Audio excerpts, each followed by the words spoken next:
It was a fantastic keynote this morning. Everyone at ALM has been so excited about Malcolm Gladwell. I will share a little secret, and also Dr. Lisa Sanders. For years, every time we have conferences, we go, okay, we need suggestions for keynote speakers. And they got so sick of me because I would always go, Malcolm Gladwell, Malcolm, we gotta get Malcolm Gladwell. The day that I found out that you all had pulled this together, they sent an email, and Henry Dicker and his team were in a meeting room. I charged into the room, interrupted them, and went, yes! And he did not disappoint at all. For any of your audience who have not had the pleasure of getting to know him, this is an example of the very best way to introduce yourself to Malcolm Gladwell is by audiobooks. You can either buy the CDs or download them probably on iTunes. He is a consummate storyteller. He is someone who can speak just lyrically on the fly, so I'm totally jealous of that. But he is so thoughtful, and his books are so fabulous. His new one is What the Dog Saw, which is a compilation of his New Yorker columns. He did, if you're not familiar, he did Tipping Point, Blink, Outliers. And to me, there's nothing more delicious than driving in your car or, reading before you go to sleep.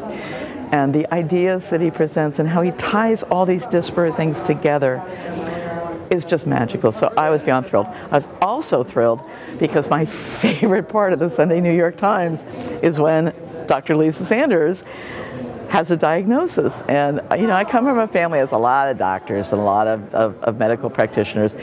And I was an early adopter on House, and I just love her. She has, like Malcolm Gladwell, she has a lucid, clear style. And David Craig, am I pronouncing that correctly, did a great job of tying all the things together.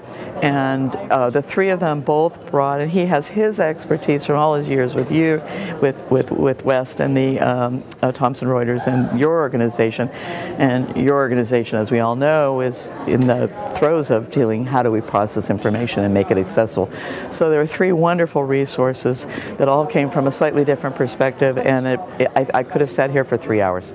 For me, it was reinforcing some of the themes of both Sanders and Gladwell, which is this idea of it's not information for information's sake. It's being able to, whether it's through your instinct, as he talks about in Blink, or from careful analysis, you have to look for the unexpected, and that ultimately, as Dr. Sanders said about medical diagnosis, when the clock is ticking, you've got to be able, TMI, too much information, can be very challenging, and you have to be able to take that information and through your whole life experience and the technology tools you have, get it to 3. Now, my father was an airline pilot, so I grew up learning about checklists all the time, and the ability of the different cultures.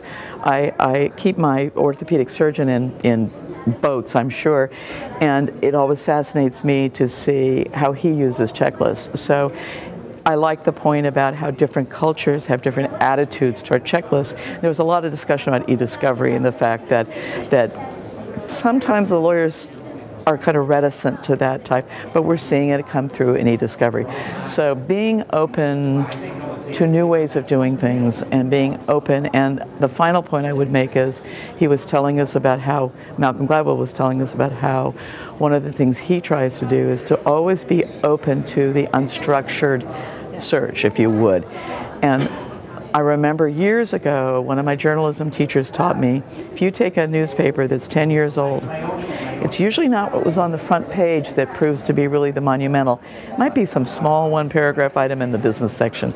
So change is so fascinating. Change is what has kept me as editor of Law Technology News for 12 years.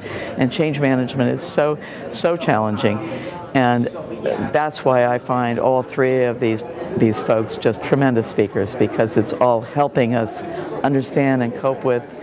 And we can't manage it, but we try.